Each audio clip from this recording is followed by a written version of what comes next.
Olá, hoje vocês vão responder essa atividade da página 87 até a página 90, sobre o capítulo 5, que fala sobre água e saúde pública. Na primeira questão, pede para a gente analisar as imagens e responder as perguntas. Nós vemos aqui tem um barraco, né? Não é calçada essa rua, e outro tem um esgoto a céu aberto. E aí pergunta o que é saneamento básico. No livro, no texto, vocês encontram, né? O saneamento básico são serviços de tratamento de água e esgoto, junto com a coleta e tratamento do lixo oferecido a todo cidadão, como forma de garantir condições mínimas e dignas de sobrevivência, né? É a limpeza do local onde moram as pessoas, né? Coleta de lixo, um esgoto bem elaborado, para que não ocorra como nessa segunda foto aqui. Um estudo publicado pelo Instituto Trata Brasil, no final de fevereiro de 2014, apresenta um quadro preocupante sobre a questão do saneamento básico no Brasil. Dos 100 maiores municípios do país, 60 detêm de altas taxas de internação por diarreia, devido aos seus baixos índices de coleta de esgoto. É correto afirmar que o investimento em saneamento básico resultaria mais saúde para a população brasileira? Então, vocês acham que o investimento de saneamento básico nas cidades, ela viria trazer mais saúde para essa população brasileira? Gente, com certeza, né? Já que o saneamento básico ele pode prevenir uma série de contaminação por micro-organismos patogênicos. Voltando bem aqui nessa imagem, principalmente a segunda. Então, em locais que tem esse esgoto assim, é muito mais fácil das pessoas ficarem doentes, né? Então, com um bom saneamento básico, diminui muito a questão das doenças. De que forma os cidadãos pagam pelo direito de ter saneamento básico nas suas cidades? Então, o cidadão, ele paga para ter saneamento básico, através dos impostos que eles pagam, né? E também como o IPTU e as taxas que eles pagam nas contas de água, né? Então, nós todos temos direito a um bom saneamento básico e já pagamos por isso através dos nossos impostos. Então, vamos ver aqui uma situação, a segunda questão. Um técnico de uma ETA, que é a Estação de Tratamento de Água, foi encarregado de avaliar a qualidade da água em algumas cidades brasileiras. Então, vou aqui resumir para vocês. Quando ele coletou lá na estação de tratamento, a água não tinha nenhum micro-organismo que causasse doença, não tinha nada. Mas aí ele coletou uma amostra na casa de uma pessoa, de uma residência. E lá a água estava contaminada. E aí ele quer aqui que a gente explique como essa contaminação é possível, mesmo que a água tendo passado por um tratamento antes de chegar às casas do cidadão. Então, na estação de tratamento ela estava limpinha. Aí ela saiu para a casa das residências das pessoas e chegou lá contaminada. Então, como isso acontece? Gente, é possível que provavelmente a água foi contaminada na rede de distribuição, ou seja, nos canos que passam por baixo da terra, né? E que não sofrem uma manutenção regular, né, para limpeza, e acabam ficando sujos e contaminando a água que passa por eles. Terceira questão. Na terceira questão, gente, vocês vão escrever as etapas de tratamento da água. Ele está bem explicado no livro, viu? Eu não vou comentar cada um, só vou dizer aqui, ó. Primeira e segunda etapa é a coagulação e a floculação. Aí vocês vão colocar resumidamente o que é cada uma das etapas. Terceira, decantação. A quarta, a filtração. A quinta, a cloração e fluoretação. Quarta questão. No Brasil, todos os municípios oferecem água encanada, mas 1/3 das moradias ainda não tem acesso a esse serviço. E há tantos outros que constituem o saneamento básico, que outros serviços também, né, que não têm acesso. Nos locais em que não há estações de tratamento, a água é obtida diretamente de rios, lagos, nascentes, represas ou poços artesianos.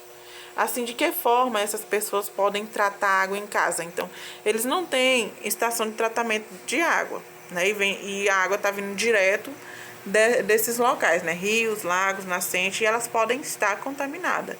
Então, as pessoas, como é que elas podem estar tratando a água em casa?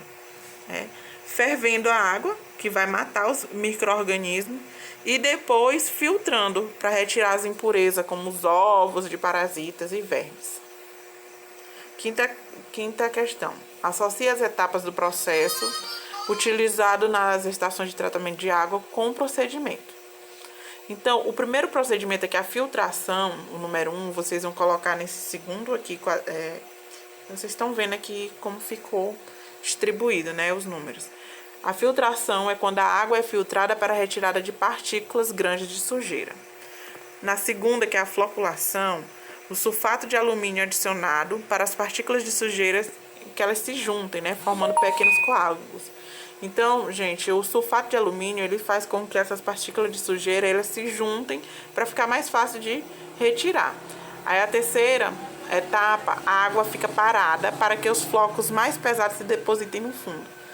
Então, o sulfato de alumínio faz com que a sujeira se juntem, né? E aí eles vão se juntando até ficar pesado, aí ele desce, se deposita lá no fundo dos tanques.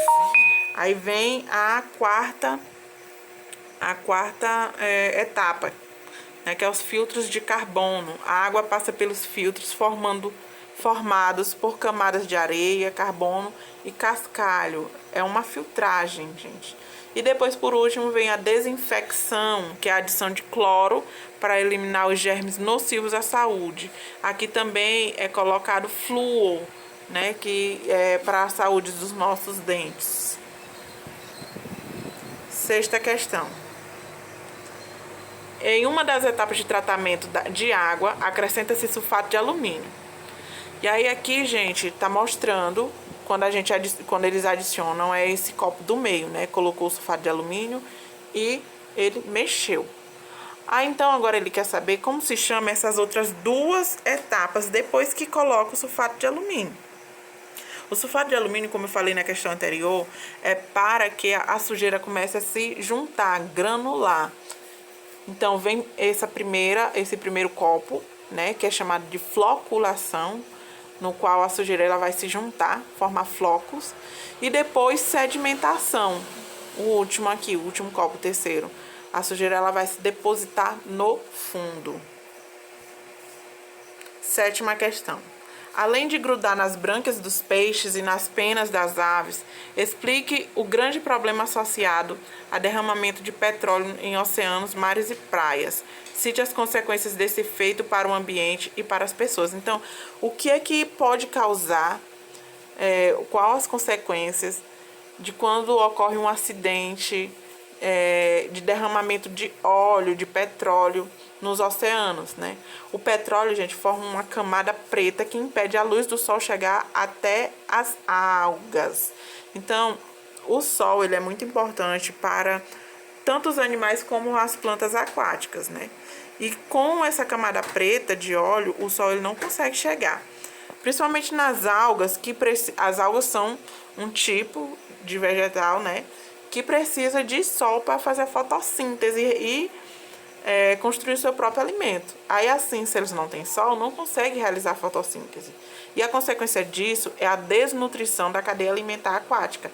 Então, se as algas elas não comem, elas vão morrer. Se elas não fazem o próprio alimento delas, elas vão morrer.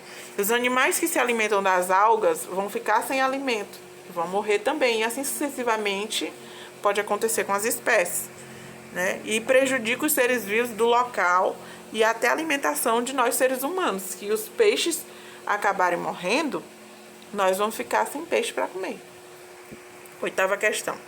As estações de tratamento de água não fervem a água para matar os micro-organismos. Explique por quê. Gente, elas não fervem porque há um método mais prático e barato para matar micro-organismos, que é a cloração. Colocar cloro. Imagine só se tivesse que ferver toda aquela água que vem do rio para ser distribuído. Então, não ia dar certo, né? Então, eles adicionam cloro. Nona questão.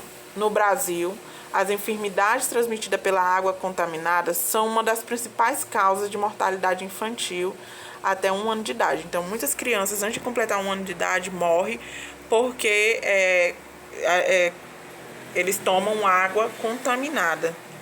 Dentre as várias doenças transmitidas pela água, essa é uma doença infecciosa causada por um micro-organismo presente na urina de animais contaminados, principalmente ratos e pombos, que também contaminam alimentos. Que doença estamos falando? Então, se falou de urina e de rato, gente, lembre da leptospirose. Então, essa foi a correção da atividade da página 87 a 90, viu, gente? Envie tudo certinho para mim aqui na plataforma.